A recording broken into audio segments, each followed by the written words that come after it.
Welcome সবাইকে স্বাগত জানাই তোমাদের টেক্সটবুক বাংলাতে। তো দেখে নাও তোমাদের বহু প্রতীক্ষিত প্রায় তোমাদের যদি হিসাব করে দেখা যায় 10 বছরের অতিক্রান্ত হওয়ার পর তোমাদের স্কুলের যে গ্রুপ সি এবং গ্রুপ ডির যে নিয়োগ প্রক্রিয়ার যে পদ্ধতি যে রিক্রুটমেন্ট প্রসেস সেটা কিন্তু বের করেছে WBSSC রিক্রুটমেন্ট বোর্ড। এবং দেখা গিয়েছে যে তোমাদের পরীক্ষার টাইম কিন্তু খুব সংকীর্ণ, মানে খুব কম।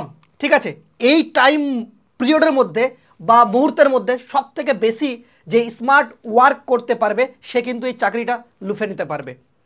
তো বেশিরভাগ আমরা জানি সব ভাই বোনেরা যে তোমরা গ্রুপ সিতেও আবেদন করবে এবং গ্রুপ ডিতেও আবেদন করবে। ঠিক আছে, তোমরা চাইবে বিশেষ করে যে গ্রুপ সিতে চাকরি পাওয়ার চেষ্টা করবে অফুরন্তভাবে।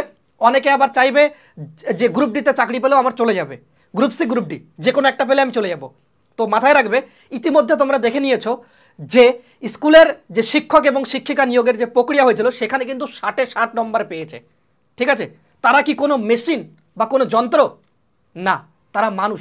কেন এত নম্বর পেলো বেশি, এটা কি কোনোদিন মনের মধ্যে জিজ্ঞাসা চিহ্ন নিয়ে এসেছো? একদমই না। কারণ তারা পাওয়ার একটাই কারণ, তারা যে স্মার্টলি ওয়ার্ক করেছে। WBSSC কোন কোন পয়েন্ট অফ ভিউ থেকে তারা প্রশ্ন করছে সেগুলো খুঁটে নাটে পড়েছে। মাথায় রাখবে পরীক্ষার টাইম কিন্তু খুব অল্প, জানুয়ারি মাসেই তোমাদের পরীক্ষা হবে। এই কম টাইমের মধ্যে যদি স্মার্টলি যদি পড়তে পারো তবে তুমি সিলেকশন পেয়ে যাবে। তো টেক্সটবুক তোমাদের সবসময় পাশে ছিল, আছে, থাকবে এবং এই সিলেকশনেও তোমাদের হাতে হাত মিলিয়ে কিন্তু চলবে। তো দেখো তোমাদের সিলেবাসটা তোমরা দেখেছো, নতুন সিলেবাস হওয়ার পর তোমরা দেখতে পাচ্ছ যে বিভিন্ন জায়গায় তোমাদের এই সিলেবাসটা ইংলিশ ভার্সনে তো তোমরা দেখে নিয়েছো। যদি আমরা দেখি যে এখানে বাংলা ভার্সনের সিলেবাসটা কেমন হতে পারে, খুব সংকীর্ণ সময়ের মধ্যে তোমরা এই সিলেবাসটা দেখে মনে হবে যে হ্যাঁ আমি এই চাকরিটা পেতে পারি। দেখে নাও তো এখানে কি বলেছে, ভারতের ইতিহাস কিন্তু আমরা কম বেশি সবাই পড়েছি। ক্লাস 1 থেকে 10 পর্যন্ত আমরা ইতিহাস কম বেশি পড়েছি। ঠিক আছে, যেখানে যখন আমরা হাই স্কুলে অ্যাডমিশন হয়ে যাই তারপর থেকে ইতিহাসের যে নলেজ সেটা কিন্তু বেড়ে যায় আমাদের, তাই না, স্বাভাবিকভাবে। তো ইতিহাস, ভারতের ইতিহাস এবং ভূগোল, ঠিক আছে, ইতিহাস এবং ভূগোল, ভারতের ইতিহাস এবং ভূগোল এগুলো কিন্তু তোমাদের এখান থেকে বেসিক প্রশ্ন হবে। কোন কোন চ্যাপ্টার থেকে প্রশ্ন হবে সেটা হয়তো তোমরা অনেকে বুঝতেই পারছো না। ইতিহাসেরই তো অনেক চ্যাপ্টার, যদি ইতিহাসটা কমপ্লিট করতে যাই 1 মাস কমসে কম সময় লেগে যাবে সিলেবাস চ্যাপ্টার ভিত্তিক করে। কিন্তু না, এখানে স্মার্টলি ওয়ার্ক অনুযায়ী তোমাকে পড়তে হবে ইতিহাস এবং ভূগোল পার্টটা। তারপর দেখবে ভারতীয় সংবিধান সম্পর্কে যে নিয়ম কানুন, আমাদের দেশের নিয়ম কানুন, যে প্রাথমিক নিয়ম কানুন বা কী আসে সংবিধান থেকে, বা কোন কোন প্রশ্নগুলো তোমাদের এক্সামিনার করতে ভালোবাসে সেইগুলো পয়েন্ট অফ ভিউ থেকে তোমাদের ভারতীয় সংবিধান খুঁটে নাটে বেছে কিন্তু পড়তে হবে, তবেই তুমি কিন্তু চাকরি পাবে। মাথায় রাখবে, ওকে। তারপর এটা নিয়ে অনেকেরই টেনশন আছে যে এটা আবার কেমন চ্যাপ্টার বলেছে। দেখে নাও এখানে পশ্চিমবঙ্গটাও পড়তে হবে, আবার অল ইন্ডিয়া বেসিসেও পড়তে হবে। পশ্চিমবঙ্গ স্কুল স্তরের যে NEP অর্থাৎ ন্যাশনাল এডুকেশন যে পলিসি, যেটা আমাদের পশ্চিমবঙ্গ সরকারের রয়েছে সেটা, এবং ইন্ডিয়ার যে ন্যাশনাল পলিসি রয়েছে তো সেটাও তোমাদের কিন্তু কমপ্লিট করতে হবে। ঠিক আছে, দুটোই, একটা পশ্চিমবঙ্গ একটা ন্যাশনাল, তোমরা দেখতে পাচ্ছ দুটোই কিন্তু কভার করে, পশ্চিমবঙ্গ সরকার সেন্ট্রাল গভর্নমেন্ট দুটোই।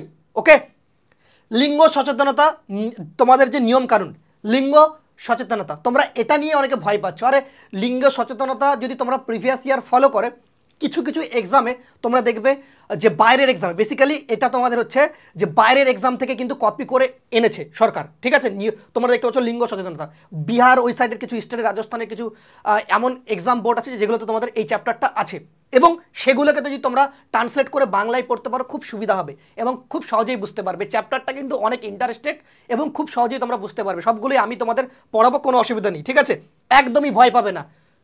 মাথায় রাখবে যে ডর গেয়া সো মর গেয়া, ডার কে আগে জিত হে, এটা তো তোমাদের যে অ্যাডেও দেয় তোমরা দেখেছো না। ভয় একদমই পাবে না, তোমাদের সিলেকশন তোমাদের হাতে রয়েছে, শুধু স্মার্টলি ওয়ার্ক করতে হবে। 60 যে পাচ্ছে সে কিন্তু কোনো মেশিন না। মাথায় রাখবে এবার যে বেশিরভাগ তোমরা দেখবে 11-12-এ একাদশ দ্বাদশ শ্রেণীতে যে শিক্ষকরা 60 নম্বর পেয়েছে তারা দেখবে বেশিরভাগ ফ্রেশার, তারা কিন্তু যে চাকরিটাও কিন্তু ক্র্যাক করতে পারেনি কিছু নম্বরের জন্য। কিসের জন্য সেটা তোমরা বুঝতে পেরেছো, আর বলার দরকার নেই। দেখে নাও এখানে যে ভারতের ঐতিহ্যবাহী এবং সমসাময়িক জনপ্রিয় সংস্কৃতি সম্পর্কে প্রাথমিক জ্ঞান, সবগুলোর ক্ষেত্রে কিন্তু তারা প্রাথমিক জ্ঞান জেনেছে। এটা মাথায় রাখবে। WBSSC গ্রুপ সি এবং গ্রুপ ডি দুটোই কিন্তু কভার হবে, দুটো সিলেবাসই আমি একসাথে মার্চ করে দিয়েছি। ঠিক আছে, তো তোমাদের আর্ট অ্যান্ড কালচার যে বিষয়টা রয়েছে সেগুলো আমাদের দেখতে পাচ্ছ, ভারতের ঐতিহ্যবাহী সমসাময়িক জনপ্রিয় সংস্কৃতি সম্পর্কে প্রাথমিক জ্ঞান, সেগুলো আমাদের পড়তে হবে। কোথায় কোন উৎসবটা হচ্ছে, ঠিক আছে, কোন দিনে কোন উৎসব বা কোন উৎসবে কী পালিত হয়, অ্যাকচুয়ালি এইগুলো জিনিস। ঠিক আছে, তারপর বলছে প্রাথমিক কম্পিউটার জ্ঞান। দেখো কম্পিউটার সম্পর্কে যে আহামরি কিছু জানতে হবে সেরকম না, সবগুলোর ক্ষেত্রেই কিন্তু একটা কথা ইউজ করা আছে প্রাথমিক। প্রাথমিক মানে বুঝতে পারছো তো, প্রাথমিক বিদ্যালয়, তাহলে বুঝে নাও। তার মানে তোমার কাছে নলেজ কিন্তু যে স্মার্টলি নলেজ লাগবে, ঠিক আছে, কিন্তু চাকরি পাওয়ার ক্ষমতাও রাখতে হবে। রিক্রুটমেন্ট বোর্ড কিন্তু এখানে একটা ট্রিক খাটিয়েছে, সেই ট্রিকটাকে যদি তুমি ফলো করো তাহলে তুমি কিন্তু চাকরি অনায়াসে পেয়ে যাবে। তারপরে বলেছে পরিবেশ সচেতনতা, ঠিক আছে, পরিবেশ সচেতনতা এই চ্যাপ্টারটাও খুবই ইন্টারেস্টেড, তোমাদের সাথে তো দেখা অবশ্যই হবে, ঠিক আছে, কোনো টেনশন নেই, সবগুলো আমি কভার করাচ্ছি এখানে। আর বলেছে বর্তমান অর্থনৈতিক বিষয়, বর্তমান যে অর্থনৈতিক মানে তোমাদের অর্থনৈতিক মানে বুঝতেই পারছো, অর্থ যার বেশি, অর্থ মানে বুঝতে পারছো না, ইকোনমিক্সের যে বিষয়গুলো রয়েছে বর্তমান মানে কারেন্ট অ্যাফেয়ার্সের সেকশনের মতো, সেগুলো জিজ্ঞেস করা হবে। তারপর দেখবো আমরা খেলাধুলা, চাকরির পরীক্ষায় খেলাধুলা থেকে প্রশ্ন আবার না হয় এটা অসম্ভব। তোমরা দেখবে পিএসসি পরীক্ষা দাও, পুলিশ দাও, যে কোনো পরীক্ষায় খেলাধুলা থেকে একটা প্রশ্ন আসবেই, কে কোন কাপ জিতলো, কে সোনার মেডেল জিতলো, তাই না, কোন কাপ কোন খেলার সাথে যুক্ত, এগুলো পরীক্ষায় কিন্তু করে, খুব ইন্টারেস্টেড। খেলাধুলো রিলেটেড তোমাদের যে অল ইন্ডিয়া বেসিসেও পড়তে হবে, আবার তোমাদের বেশিরভাগ আমাদের এই যে পরীক্ষাগুলো হবে এটা ওয়েস্ট বেঙ্গল যেহেতু সরকারের আন্ডারে, ওয়েস্ট বেঙ্গল সরকার কি চাইবে, তার যে প্রতিভাগুলো সেগুলো কিন্তু সমস্ত ছাত্রছাত্রীর সামনে তুলে ধরার চেষ্টা করবে। তো বেশিরভাগ তোমাদের যে ফোকাসটা রাখতে হবে সেটা আমাদের ওয়েস্ট বেঙ্গলের উপর রাখতে হবে, তারপর আমাদের ভারতের উপর রাখতে হবে। এই বিষয়গুলো কিন্তু মাথায় রাখতে হবে, এই ছোট্ট ছোট্ট ভুলের কারণে ছাত্রছাত্রীরা সিলেকশন কিন্তু পায় না, ঠিক আছে। এক গাদা নোট বা এক গাদা সিলেবাসের যে আদলে যেগুলো পরীক্ষায় আসে না সেগুলো চাপিয়ে দিলে তোমরা কখনো সিলেকশন পাবে না, কারণ এই টাইম পিরিয়ডের মধ্যে সিলেবাস কারোই কিন্তু কমপ্লিট করা অসম্ভব বলে মনে করছি, ঠিক আছে, এটা বাস্তব কথা। কিন্তু এই টাইম পিরিয়ডের মধ্যে সিলেবাস কমপ্লিট করা যায় মেন টপিকগুলো পড়ে, ঠিক আছে। এই বিষয়গুলোকেই মাথায় রেখে যদি তুমি এগোতে পারো তবে তোমার সিলেকশন তোমার হাতের মুঠোয় আছে স্মার্টলি, ওকে। তোমরা দেখবে আমি তোমাকে একটা সাপোজ উদাহরণ দিয়ে দিই এখানে, তোমরা দেখেছো বিভিন্ন অপারেটর মার্কেটে চলে এসেছে, জিও নামক যে অপারেটর সেটা কিন্তু কখনো ছিল না, জিও তোমাদের স্মার্টলি ওয়ার্ক করেছে এবং দেখো আজকে টপে আছে মোবাইল সিমের মধ্যে জিও, ঠিক আছে, তোমরা দেখতে পাচ্ছ 5G নেটওয়ার্ক জিও। আর একটা তোমাদের উদাহরণ দিয়ে দিই, দেখো তোমরা সবাই ইতিহাস কম বেশি পড়েছো এবং মোগল সাম্রাজ্য কিন্তু খুব ইন্টারেস্টেড একটা চ্যাপ্টার, খুব ভালোভাবে আমি তোমাদের এটা বোঝাই যে মোগল সাম্রাজ্যে যখন দিল্লি সুলতানেতের যুগের যে লোদি বংশের ইব্রাহিম লোদিকে যখন পরাজিত করে, ইব্রাহিম লোদি কি বলেছিল, আমার কাছে সেনাবাহিনী আছে কত 80,000 থেকে 1 লাখ, বাপরে 1 লাখ সেনাবাহিনী।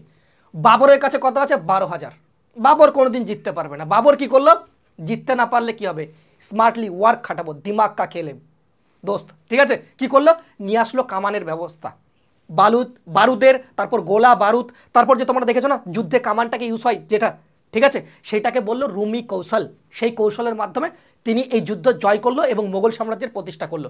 তো সেই জন্য বললাম কখনো স্মার্ট ওয়ার্ককে ছাড়বে না, স্মার্ট ওয়ার্কই তোমার সিলেকশন দিতে পারে।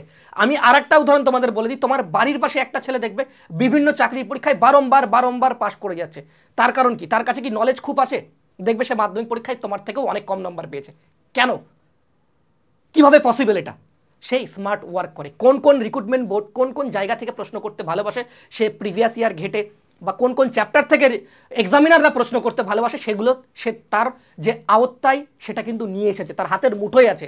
তো এই জিনিসগুলো একমাত্র যে প্রকৃত শিক্ষক তাদের কাছে কিন্তু হাতের মুঠোয় আছে। তোমরা ভালো করে জানো আমি তোমাদের সেন্ট্রাল গভর্নমেন্ট এবং রাজ্য সরকার বিভিন্ন চাকরির পরীক্ষায় ক্র্যাক করেছি এবং তোমাদের আমি একটাতে সার্ভিসও করেছি দেশ সেবার ক্ষেত্রে, তো সেটাও আমি তোমাদের বলে রাখলাম। তো তোমাদের যদি কোনো রকম অসুবিধা হয় অলওয়েজ আমি তোমাদের পাশে ছিলাম, আছি, থাকবো, ঠিক আছে। শুধু আমার পরিশ্রম তোমাদের শুধু মুখস্থ করতে হবে, এইটুকু মাথায় রাখবে, আর মুখস্থ করবে ট্রিকের মাধ্যমে, ওকে। তারপর দেখবো বিজ্ঞানের যে রিলেটেড, বিজ্ঞান থেকে দেখে ভয় পাওয়ার কিচ্ছু নেই, আমাদের 9-10-এর মতো অত বড় বিজ্ঞান পড়তে হবে না, বা 11-12-এর মতো অত বড় বিজ্ঞান পড়তে হবে না। সাপোজ থাকে কোন ভিটামিনের অভাবে কোন কি রোগ হয়, ঠিক আছে, এগুলো ওকে, মানে একদম তোমাদের অ্যাপেলে কি অ্যাসিড থাকে, ঠিক আছে, এগুলো তেঁতুলে কোন অ্যাসিড থাকে, পিঁপড়ার হুলে কোন অ্যাসিড থাকে, এই বেসিক প্রশ্ন করে। এবং বিজ্ঞানের বিভিন্ন আবিষ্কার, টেলিফোন কে আবিষ্কার করেছে, একদম সাপোজ একদম কি বলবো, গ্রুপ সি এবং গ্রুপ ডির যে তোমাদের নন টিচিং স্টাফ আছে এর প্রশ্নপত্রটা দেখলেই তোমরা বুঝতে পারবে যে এর যে কোয়ালিটি প্রশ্নপত্রের, ঠিক আছে। আশা তোমরা সবথেকে ভালো 9-10-11-12কে একটু ফলো করো, দেখবে কতটাই ইজি প্রশ্ন করেছে। তো মাথায় রাখবে এবার WBSSC বোর্ড কিন্তু একবার ধোকা খেয়েছে, কেন ধোকা খেয়েছে কথাটা বলছি, 100% ধোকা খেয়েছে, কারণ 60-এর মধ্যে 60 স্কোর করেও কয়েকজন সিলেকশন পায়নি, কয়েকজন কি বহুজন সিলেকশন পায়নি, তোমাদের টিচারের ক্ষেত্রে অনেকটা নাম্বার দিয়েছিল এক্সপিরিয়েন্স নাম্বার, সেই জন্য কিন্তু তোমরা এখানে সিলেকশন পাবে 100%। টোটালটা এটা ইলিগাল প্যানেল হয়েছিল, তোমরা দেখে নিয়েছো, সেটা কোর্টের ব্যাপার, সেটা নিয়ে আমি ডিসকাস করছি না। তো এসএসসি একবার ধোকা খেয়ে নিয়েছে যে আমরা যদি এরকম প্রশ্ন করি আবারও হয়তো তোমাদের ফুল মার্কসের মধ্যে ছাত্রছাত্রীরা ফুল মার্কস নিয়ে আসতে পারে, ঠিক আছে। তো চাইবো যাতে ধরো কথার মানে সাপোজ তোমাদের গ্রুপ সিতে কতর মধ্যে পরীক্ষা 60 নম্বরের পরীক্ষা, ঠিক আছে, তো তারা চাইবে যেন যে টপ স্কোর করে সে 58 59, ঠিক আছে, এরকম নম্বরের মধ্যে সবাই যেন তার যে দড়ি সেটা কিন্তু বেঁধে রাখতে পারে। সেটা কিন্তু WBSSC বোর্ড ভাবনা চিন্তা করে জিনিসগুলো করবে। তো তোমাদের আমি বলে দিই, তোমরা যদি স্মার্টলি ওয়ার্কে পড়ো তোমরাও কিন্তু সেই টপের মধ্যে আসতে পারো, এইটুকু বলে দিয়ে গেলাম, ঠিক আছে, কোনো টেনশন নেই। ওকে, ফেসবুক তোমাদের পাশে ছিল, আছে, থাকবে। তো দেখে নাও তোমরা এখান থেকে কিভাবে প্রিপারেশন করতে পারবে খুব সহজে। তোমার মোবাইল ফোন যেটা তুমি দেখছো সেই মোবাইল ফোনটাকে ওঠাও, মোবাইলে প্লে স্টোর খোলো, যেখান থেকে তোমরা অ্যাপসগুলো ডাউনলোড করো, সেখান থেকে তোমরা টেক্সটবুক অ্যাপটা চটজলদি ডাউনলোড করে নাও এবং তোমরা লগ ইন করে নাও। তোমার নিজের যে মোবাইল নাম্বার যেটা তুমি ইউজ করছো, সিমটা তোমার ফোনে যেটা আছে সেই মোবাইল নাম্বার দিয়ে লগ ইন করো এবং লগ ইন করার পর টেক্সটবুকের তোমাদের যে ফ্রন্ট পেজটা সেটা কিন্তু খুলে যাবে। তারপর তোমাকে জিজ্ঞেস করা হবে যে কোন এক্সামের জন্য তুমি প্রিপারেশন করছো, সেগুলোকে তুমি যে কোনো একটা সিলেকশন করে দাও। করে দেওয়ার পর তুমি টপ সেকশনে সার্চ অপশনে পাবে যে কোন ব্যাচ সার্চ করবে, super pass. Super pass price কিন্তু অনেকটাই বেশি দেখাবে, সেখানে কোডে একটা ইউজ করবে সব থেকে বেশি ডিসকাউন্ট, রিজু RIJU আমার নামের এই কুপন কোডটা ইউজ করবে, সব থেকে ডিসকাউন্ট পাবে। প্রত্যেকটা ব্যাচে 200 টাকার উপর ডিসকাউন্ট তোমাদের কিন্তু রয়েছে। ওকে, তো দেখে নাও, এটা আমার হোয়াটসঅ্যাপ নাম্বার 7074556743। তোমরা আমাকে সাহায্য, তোমরা যদি না কিনতে পারো তো এখানে হোয়াটসঅ্যাপ নাম্বারে তুমি আমাকে হোয়াটসঅ্যাপ করে সাহায্য চাইতে পারো, আমি তোমাদের যথাসাধ্য হেল্প করার চেষ্টা করবো এবং করেও থাকি সবাইকে। ওকে, তারপর তোমরা দেখতে পাচ্ছ এই ব্যাচের প্রাইসটা রয়েছে কিন্তু 1249 টাকা। কত টাকা?